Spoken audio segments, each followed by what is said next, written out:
That idea of growing at all costs, to me, that's a part of FOMO, the fear of missing out. And if you have that mindset, you have a scarcity mindset. And what does scarcity mindset cause you to do versus what if you don't have a scarcity mindset? And I don't. I personally don't choose to, I choose to not have a scarcity mindset. It is always appealing to say, if I went faster, I could get more market share. I could win these opportunities. Believe me, I see tons and tons of those opportunities. But how long are you going to last if you're chasing those things and they're just a trend? They're just a blip in time where somebody's excited. What if it's the wrong thing to bet on? If you focus on what is your core value, what is your core operational metric, what's the core result you can deliver and get paid for, then you build longevity into your business. And the result of being in business for over 20 years now is over 99% of my revenue is recurring. Are you a scaling SaaS founder? Ready to make the leap from leading a team to leading an organization? Join us each week as we refill your think tank with actionable tips and strategies from great business minds you know and those you don't know yet. This is SaaS Fuel with your host, 5-time entrepreneur, SaaS founder, and globetrotting adventurer, Jeff Maines. Welcome back to the SaaS Fuel podcast, where music and business hit the same notes, rhythm, harmony, and knowing exactly when to drop the bass and the pitch. Let's get this party started. I'm your host, Jeff Maines. I help B2B SaaS founders like you grow from traction to scale. Here, growth is more than just numbers. It's about crafting a future-proof company, premium valuation, and leaders who build a business of significance while living epic, adventurous lives. How do you rebuild a company when the numbers say one thing, but your gut says another? That's the crossroad many leaders eventually face. The moment when growth feels good on paper, but under the hood, something isn't working. The numbers just aren't there. And in this episode, we dive into what it really takes to steer a company through radical transformation without losing its soul. Love that. You'll hear how a bold move to remote work actually strengthened company culture, and as team members took ownership of the mission and started living the values, not just reading them off a slide or on a wall somewhere. We explore what happens when you shift from a product-led to a sales-led strategy, the tough calls involved in restructuring, and why sometimes the biggest leap forward isn't about asking, how do we do this? Instead, it's asking, who should do this? And sometimes it's nobody. We'll also take a fresh look at growth, one that's not about chasing vanity metrics or inflated market share, but about building a profitable, sustainable business with the right people in the right seats. Because at the end of the day, culture isn't just a buzzword, it's the engine that attracts talent, fuels customer obsession, and drives long term success. If you're leading through change, thinking about scaling with intention, or trying to build a business where values and vision align with results, then this episode is your blueprint. Let's take it for a test drive.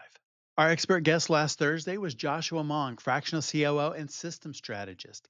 He shared how founders can scale faster by documenting operations, empowering teams, and building businesses that thrive without constant hands-on leadership. Whether you're planning for growth or prepping for exit, Joshua brings clarity to the chaos of operations. And our founder last week was Lance Thrailkill, CEO of All Metals Fabricating and co-founder of Printed Technologies. He took us inside the world of advanced manufacturing and 3D printed homes. Mind-blowing stuff. From the factory floor to affordable housing innovation, Lance is pushing the boundaries of what's possible with automation, robotics, AI, and augmented reality. Absolutely incredible. Both those episodes are great. If you missed either one, go back and check them out. My guest today is Richard Walker, CEO and co-founder of Quik, the forms automation platform trusted by industry leaders to eliminate paperwork chaos. And that sounds good, doesn't it? A lifelong entrepreneur who started his first business at 12, Richard is now on a mission to free people from tedious manual processes. Again, sounds really good, doesn't it? From building Quik out of his own frustrations as a financial advisor to powering millions of transactions today, Richard has a deep understanding of how culture, communication, and intentional leadership can transform not just a company, but an entire industry. And he's done it. Welcome, Richard Walker. Hey, Richard, welcome to SaaS Fuel. Man, I'm excited to be here. Thanks for having me. Absolutely. You started your first business at 12, which I think is pretty awesome. and have since launched over 10 companies. What is it that drew you into entrepreneurship, and how did that early start shape your approach to business? It's simple. I was poor. Can relate to I that. grew up really I grew up really poor. When I was about 4 and a half, 5 years old, my parents divorced and we went on welfare. We had a family come live in our house to help pay for rent. My mom would do daycare at home illegally with 13 little kids just to try to make ends meet, all sorts of things. And you always want things as a kid. When I was 8, I really wanted a radio controlled car that cost $300, which is like Wow. $1,500 today. Yeah. No way was my mom going to buy that for me. So I said, then I'll save up all my money. That took a long time. For 3 years, I saved up my money. I got to like $100. Wow. And then I discovered I could sell things that people wanted, like bracelets. And really, the first business was a water fight toy called a water weenie. And it's surgical tubing. You put a pen tip in one end, you tie a knot in the other, you fill it up with a garden hose. It creates a long bubble, and then it squirts 30 feet. Nice. So you got to, anybody listening, you got to remember no super soakers, no Nerf guns, Yeah. none of that stuff existed. So squirting 30 feet was amazing and everybody wanted it. And my neighbor who gave it to us, he was a supplier to physicians. So I saw in his shed, he had a reel of 25 feet or 100 feet of this tubing, whatever it was. I think it was 25 feet. And I went to him and said, "Hey, how much for that?" And he told me, and I ran home, broke open my piggy bank, gave him the money, then took the reel, started cutting it up, destroyed every pen in my house, and I went around the neighborhood selling them. And inside of a week, I had made another $50. Wow. So I was like, wait a minute, this is amazing. So then we went camping. I made another $50. And over that summer, I got up to my $300 level. That's That awesome. enabled me to buy the car. My uncle saw me doing this and said, "Rich, this is really amazing. I could get you a booth at 4th of July next summer and you could sell these at this event. What would you think of that?" I'm like, "Oh, that's awesome." Meanwhile, time goes by. I'm playing with my car. Spring comes. My mom reminds me, "Hey, you have this opportunity. Do you want to take it or not?" So I go to my neighbor again and say, "Hey, how much for 1,000 feet of tubing?" He says, $300. I'm like, "Oh no, I don't have $300." I ended up bartering. I traded him my car for his son's birthday. He gave me the tubing. I wrote to Scripto Pen Company and said, "Hey, I'm doing a project. I would love some sample pen tips." They sent me a box of 5,000 pen Oh, tips for wow. free. Yeah, I'm swimming in pen tips. So then all we had to do is cut lengths, tie knots, and show up. And on that one day, my $300 investment, after paying my brother, after taking everybody to dinner, I netted over $1,100 in one day. Wow. Tell me how you wouldn't want to be an entrepreneur if you had that experience. Exactly. Yeah, you get the bug and never look back. Yeah, I just was stunned. I'm like, people will pay you money for things they want that you have? I'm going to find more things people want. Oh, that's amazing. And then building other businesses. One in particular, you built Quik and built Yeah. it to solve your frustration with paperwork as a financial advisor. And what was the moment that you knew that could be a real business in itself? I think it wasn't any one moment. I guess it is. It was 6 months of saying no to people who wanted my product because I didn't have a product. I had a hack. I had just done something to make it work for myself. And all sorts of different people I had met who'd seen my paperwork called me and said, "Rich, how'd you do this?" And I said, "I'm not giving it to you." They're like, "No, I hate forms. Please give it to me." And it just wasn't supportable. It wasn't commercial software. So really the catalyst was an advisor who was a top performer for American funds. And she had a staff of 5 people, one whose full-time job was handwriting forms. Wow. And we had worked, so my mom and I started Quick, by the way. And she and I, doing consulting, had worked with this advisor before to help her with various custom needs that she had. And she called and said, "Hey, your mom told me you built this little forms tool. I want it. I will pay for it." So when I heard her say this, she had a voice of authority to me. I said, "Wow, okay. I guess this really would be useful to really successful people." So that was what drove me to say, "Okay, let's turn this into a commercial product." And she got the very first install, February 11, 2002. And her assistant, Jody, went from 40 hours a week of handwriting forms to less than 4 hours a week. Wow. And it changed her life. And it changed our lives. Yeah. That would. And it's one of those things that people would look at technology, it's going to displace a person. No, she's probably still doing things there in the office, probably things that she enjoys a whole lot more than handwriting forms 36 hours a week. I love her story because I caught up with her about 8 years or 10 years after the fact. Not only did she not fill out forms, she went on to become a certified financial planner. And then she worked her way up and became the vice president of marketing for the parent company. Like, Wow. her career thrived. I take zero credit other than I enabled her to do her best work and get out of the doldrums of repetitive paperwork so she could go out and learn and grow on her own. And she chose to do that, and she became very successful. So That's really yeah, awesome. that's one of the best things in my career, to be able to say we had an impact on somebody. Yeah. Yeah. Every startup has its hurdles. What was one of the toughest challenges you faced in the early days and how'd you navigate it? Money. There Money you is the go. hardest thing. We are bootstrapped. We are still bootstrapped. And I came from a world of venture capital and angel investing, and I just did not want to go that road. I saw what happened to founders and their business ideas, and I, better or worse, I chose not to do that. Sure. And Jeff, every month since we started our company for the first 4 years, I'd pay my rent on the first of the month. I didn't know how I was going to pay rent on the next first of the month. Wow. I never missed a payment. I was never late on a payment, and it didn't bother me. I just kept moving and I kept finding ways, kept being creative. So we would take on consulting gigs, suddenly make 60 grand. Hey, we can feed ourselves for a year. We would find customers and help them grow. We would learn new things and build products with them. It led to various mistakes. Chasing money is not a great thing to do when you really need to stay focused on what your core product is. But we just navigated it as we went any way we could. Credit card debt, home equity line credit. Sometimes I remember one month I didn't know how I was going to pay rent the next day. And boom, somebody bought $5,000 worth of our software online, and suddenly we had cash in the bank. I could pay Wow. rent.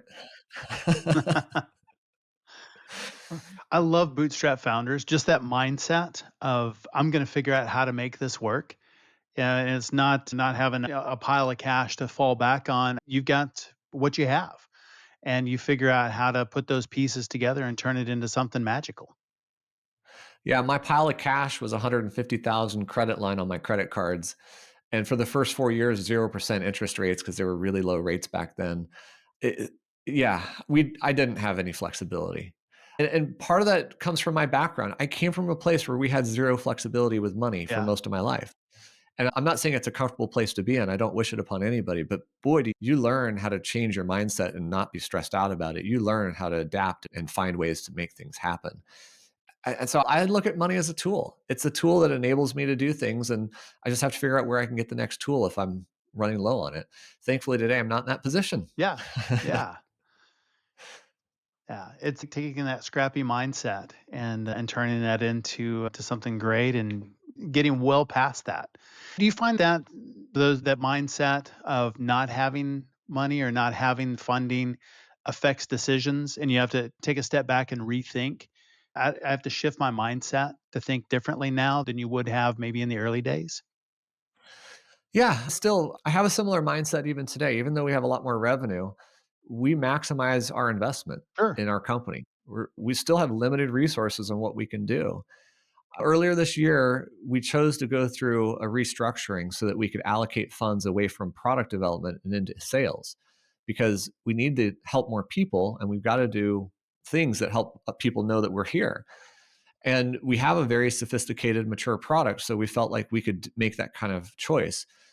But even doing that, it was a really hard choice to come up with and actually execute on. But having done that, now we have this finite dollar amount that's available to us to spend, and we're very conservative in how we choose to spend it. In fact, we're not even going to spend all that we freed up. We're going to keep some more as buffer because new things are going to come up as we make these decisions. Sure. So I would say we have operated our company with a lot of conservatism. We we plan for a 20 to 25% profit margin. We don't get it most of the time, but we plan for that in our operational models. And we look at decisions as if you have venture capital, if I had gone out and raised $5 million, I could have made some really expensive decisions. Right. And then I could have found out I was out of money and had to fire a bunch of people or lost control of the company. we don't act that way. And a simple one is we don't hire until we absolutely have to hire somebody because we're playing with somebody's life. I don't want to hire somebody and 3 months later fire them because Yep. I can't afford them because my experiment failed. My experiment with their life? No, I don't want to do that to them. So I would say we're pretty conservative in how we make decisions because of this background of conserving cash and making sure we're making solid decisions with the money we have available. That's really smart, and I really appreciate that mindset. And that's certainly not as prevalent in the industry as I'd like to see it, because it really is. It's working with people's lives, their livelihood, and it's not a great thing to hire a bunch of people and then fire them a year later. And I know some people Yeah, just say, "Hey, that's just business," but I don't think it has to be. You I know, agree. thinking differently and being a little more conservative. One of my favorite books is Creativity Inc. Ed Catmull, who co-founder of Pixar, and one of the things that he talks about in there is Pixar, the same thing, very constrained, where they're competing against Disney, who had ridiculous budgets and could just throw more people and money at projects. They didn't have that luxury, and so he talks about it, and that constraints really made them have to be creative. And so it's those constraints, and even your current business model, even though you have extra cash, you still have those constraints in there, and you're still not just throwing money or people at projects, but you're really systematically thinking about how do we allocate these resources to get a maximum return. Yeah. And I do think that the more you consider how to build profit into what you do, the more successful and long term your business will be. Yeah, And man, we have, like I said, we have heavily reinvested what we've done to build our company so that we can scale and we can grow. And we're actually at a turning point right now of scaling. We're seeing opportunities for some pretty massive growth in front of us. And we're well poised for that because of those investments. Now, the next question would be, let's say I could do 10x my revenue. Should I spend 10x my expenses? And because I have this mindset of being conservative, the answer is no. No, I'm only going to hire when I need to hire and I have a core purpose to hire. I'm okay with 80% profit margin if that's what ends up happening because I 10x revenue. That would be fine with me. yeah. Profit is never a bad thing. I think Yeah. somewhere along the way, a lot of the SaaS companies have forgotten that growth at all costs, and I think that's swung back a little bit over the last couple of years, more capital efficient growth. But profitability is a great thing. It gives you a lot of options, gives you ways to continue to invest in the company and do those creative things. That idea of growing at all costs, to me, that's a part of FOMO, the fear of missing out. Yeah, And if you have that mindset, you have a scarcity mindset. And what does scarcity mindset cause you to do? Versus what if you don't have a scarcity mindset? And I don't. I personally don't choose to. I choose to not have a scarcity mindset. It is always appealing to say, if I went faster, I could get more market share. I could win these opportunities. Believe me, I see tons and tons of those opportunities. sure. But how long are you going to last if you're chasing those things and they're just a trend? They're just a blip in time where somebody's excited. What if it's the wrong thing to bet on? If you focus on what is your core value, what is your core operational metric, what's the core result you can deliver and get paid for, then you build longevity into your business. And the result of being in business for over 20 years now is over 99% of my revenue is recurring. And over 91% of total revenue is contractually recurring. And the rest is services that are added on because of the contract. So really, it's 99% recurring Yeah, and really well diversified. That's because we've always stayed true to the core focus of our business and what we deliver to our customers. And I think if we were just saying, let's go get money and grow at all costs and acquire this firm and do this new product and go to this market, we wouldn't have laid that strong foundation that we have now to scale with. that makes sense. And I think it is a little bit different mindset as well in really building a solid business for the long term versus I need to be a unicorn in 3 years. And it's just two very different things. And I think a lot of the companies that chase that big goal could be really good companies growing 100% a year, but that's not good enough for them. It's got to be 1,000%. And Yeah. so it's a different mindset, a different way of looking at the business and different goals. I also think it's a different risk profile. Oh, Look, absolutely. I'm envious of the guys who went out and raised 20 million and turned it into a $500 million company and sold it and they cashed out and they're happy retired with yachts or whatever. I'm Sure. envious of that. But How many actually do that? Very few. Eh, Look, how many e-sign companies are out there? How many are DocuSign? Exactly one is DocuSign Right. with 70% market share. The rest didn't get there as fast or as big. And I can name a few that got big and the founders cashed in and they did really well. But man, I watched a lot of e-sign vendors come and most of them go. Yep. So if you ask yourself as an entrepreneur, are you going to be that truly that unicorn that makes it? That's the risk profile. And I'm not willing to take that risk profile on because I don't want to start 5 more businesses. I want this one. And I love what we're doing. Oh, that's awesome. Was there a turning point when you knew that Quick was going to succeed? A deal, a moment, a strategy that just changed the game? And you're like, this is it? I'd say there's several, but early days, the first product we built was a desktop application that you installed on your computer. And a partner of mine said, why couldn't we just take the core engine out of that and serve that as a product to bigger customers? And I'm like, yeah, that's right. Let's turn it into an API Love and it. let's see if we can sell an API. The first customer to buy the API was Mass Mutual Life Insurance Company. Wow. Game I changer. went from selling, yeah, I went from selling single users, 2 users, 3 users to selling 5,500 users with one sale. Now, the revenue was different. It wasn't like $100 a user. It was like $1 a user. But suddenly we had this bigger stream of income from one sale. And I said, I like that. We're going to go do that. And honestly, that's where we changed. We said, we're not going to kill our desktop product. We'll keep working with it. But we focused on being an enterprise solution, being an API behind the scenes, being white labeled. That enabled us to get partners, large scale customers. It also enabled us to go in under the radar of everybody else and win the market. And so when my competitor, really, I had one competitor, when they finally came around 10 years later to say we should go after the web based market and build an API themselves, I already had 80% of the market. Wow. Nobody knew it. That's So great. yeah, that was a big catalyst for us. Mass Mutual was a big one. Another fun one was winning Fidelity Investments. And the first check they sent us was $50,000. We Nice. framed it. My mom and I, we each had a copy framed on our office walls. That's awesome. And Yeah, you've continued to target Fortune 500 companies and expand life insurance, banking. What's been your approach to winning those big deals? so this is the hardest part. Enterprise sales are not sexy. They're not easy. They take an extraordinary amount of patience. Average deal cycle, it takes 9 to 12 months to win a customer. We are in a contract negotiation right now, literal contract reviews with lawyers. That's a year since I met the client. Wow. Now, it's a huge deal, so I'm willing to wait. Moreover, my customers are annuity streams. They never leave me. I still have Mass Mutual as a customer. And having that kind of longevity is worth everything. So I'd Oh, yeah. rather lose a year of time and gain 20 years of customer experience with this customer. But how do you win? Honestly, sales has been my weakest point. I think we've won through offering a great product that when people need it and they see it, it's a perfect fit for them and being able to articulate that and show it to them. And one of the things I do is I say to the customer, I say, my job is to help you make a high quality decision, even if it's not to work with me.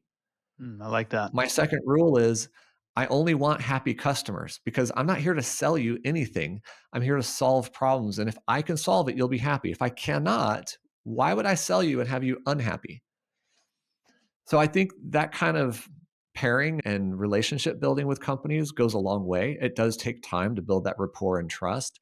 I'll give you another story because we had a customer through a partner, a resale partner, and the customer called us and said, look, we need to shift away from the partner. But frankly, the experience with the partner and you has been so bad. Your company is a 4-letter word inside our organization. Wow. And they said, but we're open to seeing if we can change that. And I was like, I'm so grateful. I'm That's so grateful gold. you'll give us a chance. And I said, what can we do to change that? Let's talk through how our tech can work because our partner didn't implement features that we could help you implement.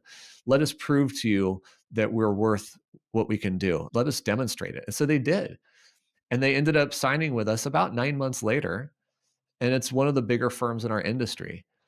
So I feel like, building a reputation and a brand around Brand is a promise, and being able to deliver on that promise consistently sets you up in the marketplace. So I know they had heard that we had a good brand, but they had a bad experience, which is why they came and said, "Can we figure this out?"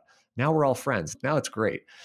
So that's another thing. But to be quite honest, this is where venture capital driven companies or private equity driven companies do things differently. They have tremendous outreach to these companies. Yeah. And that's something we're working on right now, is to improve how we do our outreach, how we actually drive the sales process versus, the concept of, you've got hunters and you have gatherers in the Yes. sales model. Yes. We're fishermen.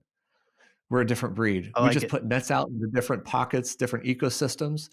And sometimes we catch it and sometimes we don't. We don't know which net is fueling us, but sometimes, every now and then, something's coming in. The problem with that is the only way to increase sales is to put out more nets. I can't make any one net more efficient. So we're learning how to be hunters now. Yeah, that's an interesting transition. But I love the Yeah. analogy. I think it's very fitting. I think that will resonate with a lot of other founders out there.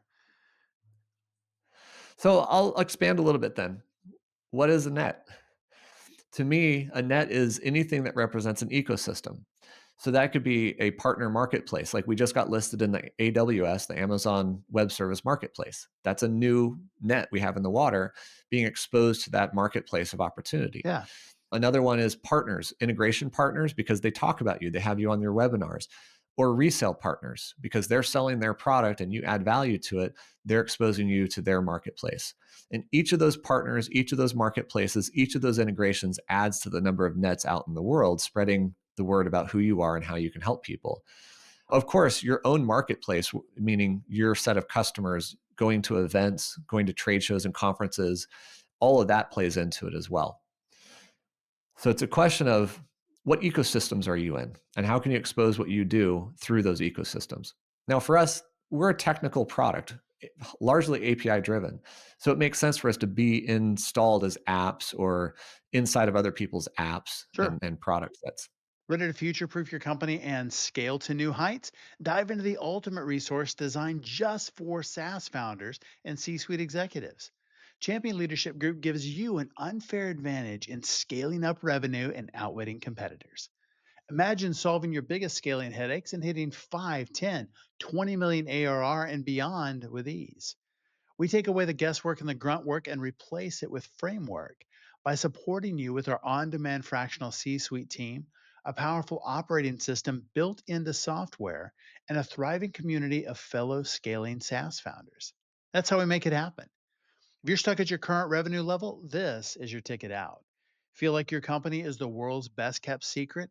We amplify your success. And hey, if you're already crushing it but too busy to breathe, we got your back. We'll free up 20% of your time in the first month. Now is the time to upgrade from traction to scale. If you're ready to work smarter and not just grind harder, schedule a 10-minute growth brainstorm. Completely free, not a sales call. You can't buy anything on there. And we will pinpoint the number one thing blocking revenue. Visit championleadership.com. That's where leaders evolve and companies transform. And I love the customer experience advantage. And really, you said brand as a promise. And I think that's true in creating that experience around that. I think you talked about McKinsey and Microsoft talking about customer experience driving business growth. And it seems like Yeah. that's been a big factor for you as well. What's one maybe overlooked factor that businesses should focus on to improve that customer experience? I think it always starts within your own house. So here's a simple concept. If you want to stop using curse words out in public, you have to stop using them at home. Hmm. And so when you think about how do you build your promise to your customers, your brand to your customers, what I have found is that our company culture is our brand. So how I treat my employees is how my employees treat my customers. How we follow up and do the things we say we're going to do internally is how we go out to the world and people experience us following through and doing what we say we're going to do. How easy we make our software and our services and our workflows inside our company to be for us is reflected on the outside to customers. How well we give each other service. So if somebody has a problem in my company and they can't get help from somebody else inside my company with pleasantries and politeness and speed, et cetera, how would we ever expect those people to reciprocate out to the real world? So I think a lot of companies overlook the value of having core principles that drive your company culture, led by a leader who embodies those things and gets empowered by those things, and how that then permeates and translates out to the rest of the world with whom you work. And that includes partners and suppliers and vendors and customers. So yeah, I think it starts inside you first. I like that. In your mission, free people from tedious tasks with this, I think that's pretty awesome. And that's something that really permeates the entire organization. Does your team really buy into that and they take that on as their mission? Yeah, I'd say so. I try to instill this idea that every day you should do something that makes tomorrow easier for you. I And like that could that. be something like, we got a question from a customer we've never heard before. We do the research to figure out how to answer the question. We answer the question. Now take that answer and put it into a knowledge base so we never have to look for it again. That's that one thing you could do, for example. Yeah, And I think there's lots of opportunity like that with artificial intelligence. We are right now going through this idea of how do we automate more of our workflows? How do we automate more of our tasks? Because AI is making it easier and faster to do it. So we're looking at our billing processes. How can we make that more streamlined and therefore more accurate and therefore a more timely, better experience for the person receiving the invoice? Do you think people think about the experience of receiving an invoice as an experience? We do. that's good. I think on the other Yeah. side, they probably don't think a lot about it as an experience until it's not a good experience. They definitely think about it, and now it's a pain. But when it Yeah. works really well, it's seamless and it's almost invisible. But when it's not there, you really miss it. Yeah. We have a project going on right now that currently takes one person in our company 20 hours a month to perform. We think through automation, we're either going to eliminate all 20 hours or bring it down to 2 hours. Wow. And that, imagine if you just freed up 18 hours of your life each month, what would you do differently? You'd certainly serve your clients better, I'm Yes. sure. And whether your client's internal or external, you're serving somebody with more freedom of your time, more patience, more care because you have that time available now.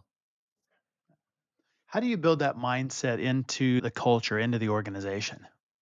Oh man, it's so hard. I was expecting an You easy know, answer. look, I can give you the fundamentals, but for the first 10 years, I couldn't do it. It wouldn't stick. And maybe that was a growth problem. Maybe that was a financial problem. Maybe not having the right people on the bus type of problem. This all started with me asking a question before I started my company, before I knew I was going to start my company. The question was, what would empower me to be excited and naturally thrive and do my best work Mm, for any organization in the world? And it came down to four principles, which I've actually said already. Love what you do, what you say you're going to do, make intuitive solutions, offer amazing customer service at all levels. I had those four tenets in place before I started the company. So when I started the company, I said, I know exactly what our culture is going to be because this is what makes me happy. And I'm the leader, I'm employee number one. So if I'm going to be happy, I will then attract people of the same mindset. yeah. Now, I'd say part of it was I wasn't articulating it or socializing it enough in the first 10 years. I certainly had turnover with people. I didn't have a lot of choice at who I hired when I had no budget. So I was taking whoever took the job. But yeah, about 10 years in, it started to take root and started to really build a life. In 2020, during the pandemic, we had a choice to come back to our office or not. Nobody wanted to come back. And in fact, I decided to leave California and move to Austin, Texas during that time because we didn't need an office anymore. So we chose to go totally virtual. And I remember sitting down with my COO saying, I'm worried. We could lose our company culture over this. We won't have that office camaraderie and excitement and Yeah. looking over each other's shoulders and helping each other at spur of the moment. How are we going to solve for that? And two things happened. Number one, we invested in communication. You can't have a meeting without Zoom or without video being on. So we invested with Zoom and other technologies. We got AI driven cameras to follow us around the room. We did all sorts of stuff to try to improve communication, including protocols. Now our meetings are more social than just meetings. We ask people to be social to make sure we're building that constant rapport with each other. We have purely social meetings as well, lunch and learns and social hour once a month. We do Pi Day. We order pizza for everybody. We do things like that. But the second thing that happened was I was wrong. Our culture actually got stronger. And that's because the people realized how important the culture was and they started talking about it themselves. They started to articulate it in their own words. They were truly living it and embodying it because they weren't looking to me physically in the office to be that vision of it. They had to become the vision of it. So they did. And our company culture actually got better because we went virtual. Not the outcome I expected, but I was Yeah. super grateful it did. That's awesome. That's when the magic happens, when they really take it on for themselves and own it. And it's not what you want to build or the culture you want to create, but it's the culture that they own and they want to create and they want to perpetuate in the organization and share with each other. Yeah. Yeah. And it happens. The idea of helping each other is one of the biggest concepts in our company. And when I do my sales presentations, I tell people there's three things that make us different. The first one is service. Yes, we perform the service of building the forms and maintaining the library, keeping the infrastructure and the lights on, all that stuff. But the real core of the service is there's every single person in my company is ready to help the customer. And I mean that. Every person's ready to help the customer. We all go in with the best possible attitude. And that's because we love helping each other.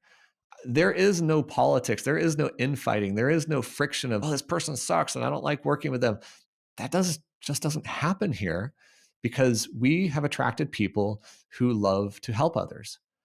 And so that's why I say start with that culture first, because that's how you're going to attract your team. And it's easier to cultivate a team of people who already have that mindset or 80% of that mindset than it is to try to instill it in somebody who doesn't have that shared value. That makes a lot of Yeah, sense. it's hard. Yeah. A lot of companies I think have struggled in being remote. And so I love hearing that it's actually been better than you expected and just the success around that. Yeah. Yeah. I think you have to start with a good culture and or really focus on that, especially remote, because it's really hard, but it can absolutely be done.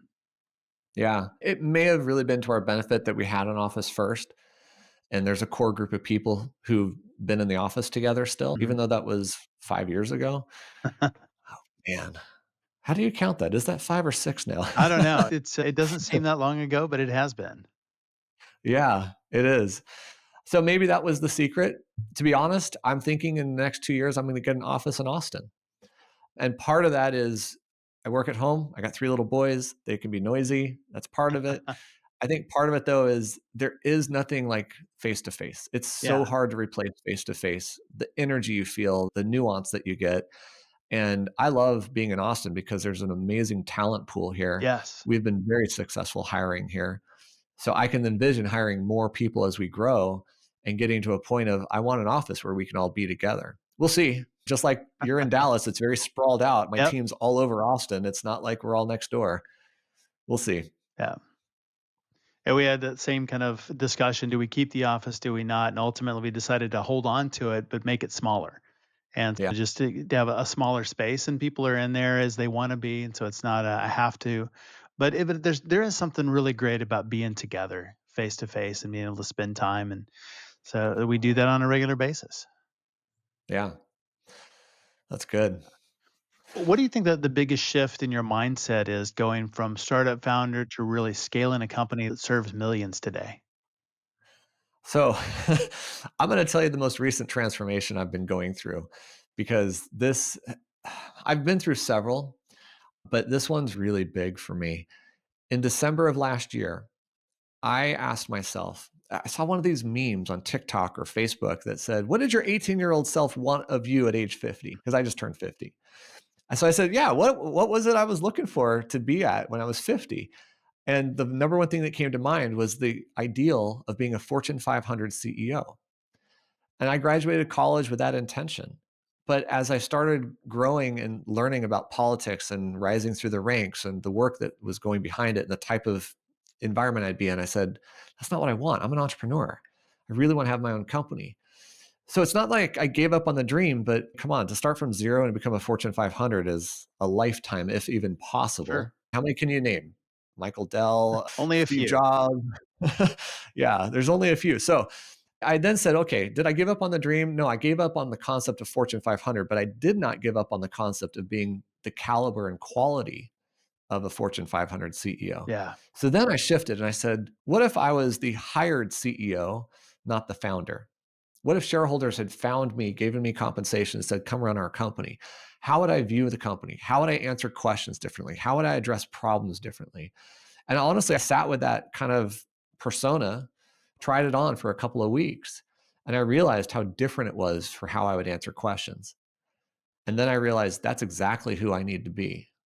So since then, I have been in my own mind no longer the founder. I am now the hired CEO of my company, beholden to the shareholders and the constituents of this company. And it has caused us to make some really hard truths available to ourselves, starting with how profitable are our products. Believe it or not, a 7-year-old product we've had in our mix, I realized just by evaluating it, we were spending twice as much money as we were earning on it. Wow. Why would we do that? Yeah. Why continue to do that? That's silly. And that led to us saying we have to restructure. And it was a really hard decision to make. And I was very sad about it, but I had to do it from the standpoint of it's bad business not to do this. It's good business to make this hard choice. Yeah. And so we ended up having to do some layoffs. Sucked. These were people who've been here for 8 to 15 years each. They're my friends. I felt terrible. But at the same time, we needed to shift gears and put resources into what matters to the company, which is us moving from a product-led sales to a sales-led sales approach. And it's not that our products are going to get diminished by any means. We have incredible products. We're going to keep putting effort into those products, but we're going to change how we do it. And so this whole shift has caused us to bring in a new CTO, a new product owner, change the team dynamic in terms of how we work. My CTO is 100% assured that within 6 months, we're going to produce product 3 times faster than we did before. Wow. Uh, That's astounding to It me. is. I'm like, if you could do half that, I'd be super happy with that. Is now 3 is like the minimum we're going to do because we haven't been doing industry standards and we just didn't know, because that's what founders do. You learn everything you can and you try to make it work. Guess what a hired CEO does? He finds the people to make it work. That's a Doesn't great pretend to distinction. learn it on the fly, right? Yeah. Yeah. So that is one of the greatest transformations that I have found to date, and I'm still going through it, frankly. I'm still learning about it, but it has changed how I view what I do and therefore the decisions I make and where this company is headed. I've also taken on really big ambitions.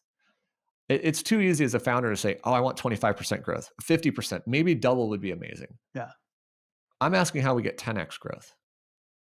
Because isn't that what a hired CEO should do? So yeah, we're taking on some impossible things, but I'd say like one of the biggest things, and it started with reading a book last year before I even came to this conclusion, called Who Not How. Yes, Great book, right? it is. So I ask, who's going to figure this out now?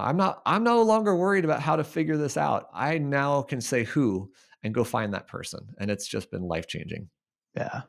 Oh, it's so smart. And it's a great book. Dan Sullivan, absolutely fantastic book. And really thinking about that. And that is a big difference in, I think, the founder mindset and kind of startup is how do I do this? How do we make this happen? And then it shifts.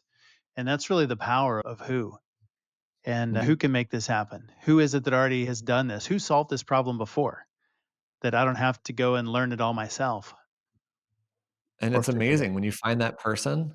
And so I asked a friend of mine who's been working with us very small amount to do a little bit of lead generation and test the waters, et cetera. Known him for a very long time. And I called him and said, okay, you know the answer to this. I don't have the answer. How do we start really approaching Fortune 500 companies? And his answer just made me crack up. He's like, Rich, I'm your chief sales officer, whether you like it or not. That's my job. That's what we're going to do. Just give me the green light and we will go do it. That's a great answer. Oh, it's such a relief. I was actually on a drive to Dallas of all things, and I was stressed about like, how do I figure this out? Oh, how are we going to do this? Because this is my ambition. How are we going to do it? And I called him, and I was just like, okay, I'm done. I can feel relaxed now. I know somebody who knows how to do this, and he's done it. He's helped several companies go from low millions to 100 million plus in sales in a few years. I'm like, okay, maybe it'll work, maybe it won't, but I feel good. That's I awesome. feel relaxed. How else has your philosophy about hiring, building a team changed as you've scaled up? I don't know. We had a premise probably about 15 years ago that we should not do things that we can outsource. That's good. We should keep really core things inside our company. So what's core to your business is a really good question to ask. And the first answer was we own customer service and customer experience. We've got to keep that in-house. And so we've been building that as our team. And we do a really good job of that, by the way. Our NPS score is routinely between 84 and 100.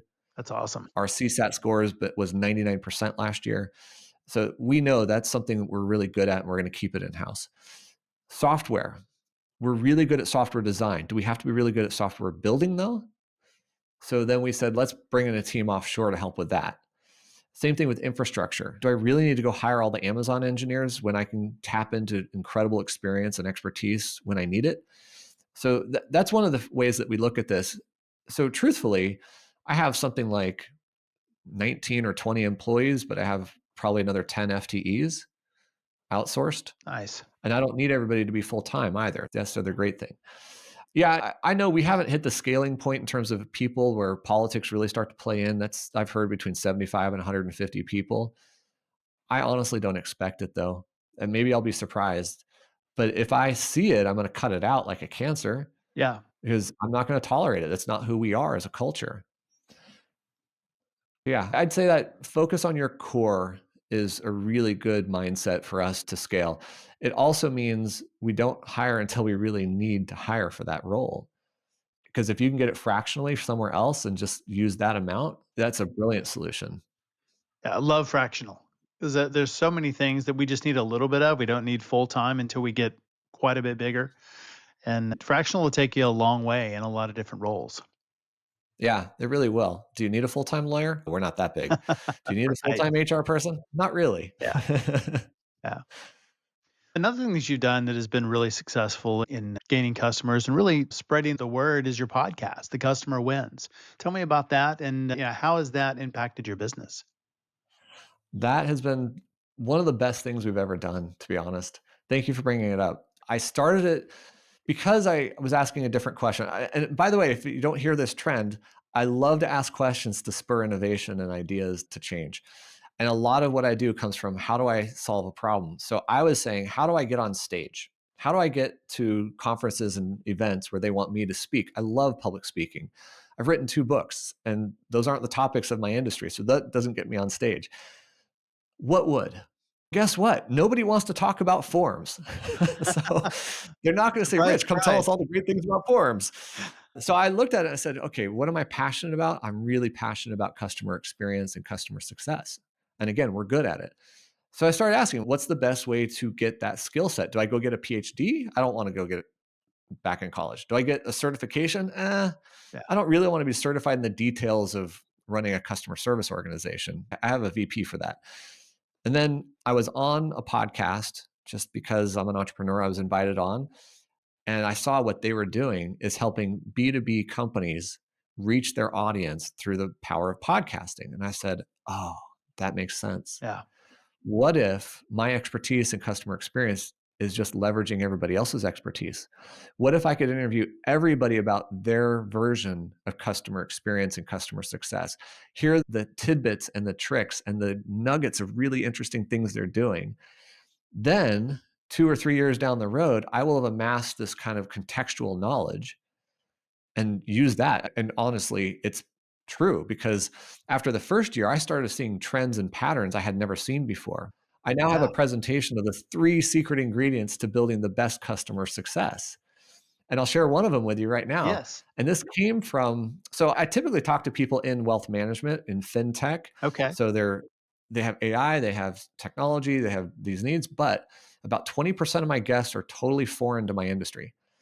So this particular rule comes from a custom suit maker.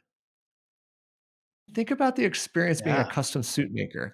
And I was asking this question of you have to be really intimate with these people. You're seeing them in their underwear.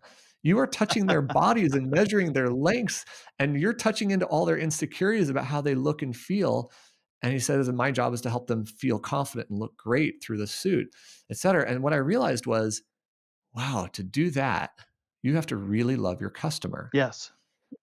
So the first rule is you cannot achieve the best customer experience if you don't first love your customer. Mm. In other words, you have to love your customer in order to build the best customer experience for them. And I thought that was such an obvious truth. And I've told it to so many people, like, no, it's not that obvious, actually.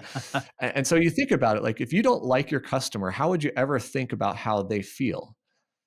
And a funny way of talking about this, my wife, who's a nurse, partnered with a doctor to build a weight loss clinic. Okay. And I helped them launch it. I helped them with marketing and website and whatever and strategy. Launched in August. By January 1st, the company was profitable.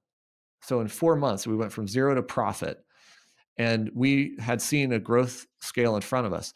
On February 1st, we shut down the company because both my wife and the doctor didn't like the customer, didn't like their problem, didn't like talking to them, didn't want to be on the phone. I'm like, then why stay in business? No amount of Right. money is going to make this better. So that's the thing. Like, if you don't love that customer, don't do it. Don't be in that business. That's really good advice.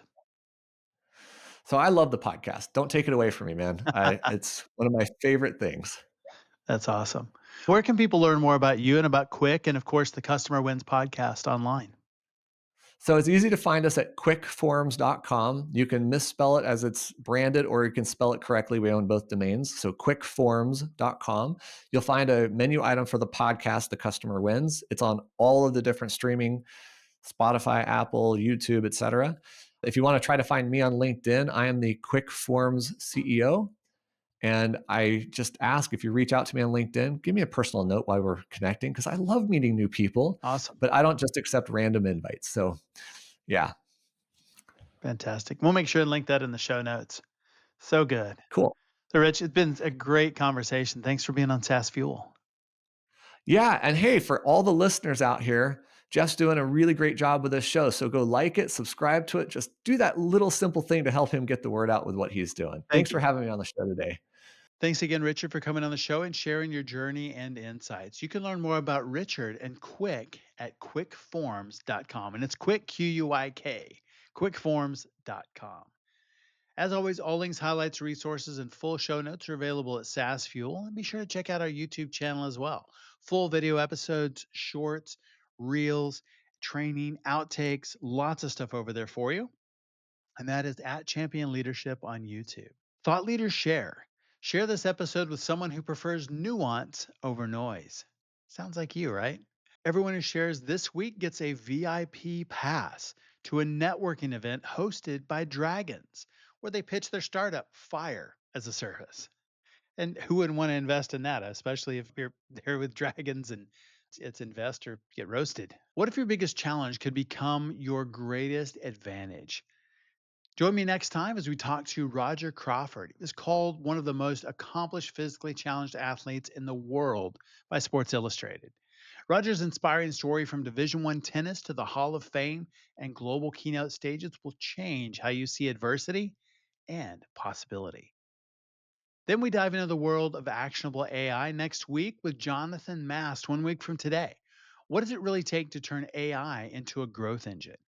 With over 400,000 followers and thousands of trained entrepreneurs, Jonathan will show us how to prompt better, execute faster, and get real results from AI without drowning in complexity. That sounds great, doesn't it? I will see you next time. As always, enjoy the journey. Thanks for listening to SaaS Fuel. Full show notes for each episode, which includes a summary, key takeaways, quotes, and any resources mentioned, are available at saasfuel.com. Be sure to follow and subscribe wherever you listen to podcasts. And if you're enjoying the content and getting value from these episodes, please leave us a rating and review at ratethispodcast.com/saasfuel. We'll be sure to read these out on future episodes.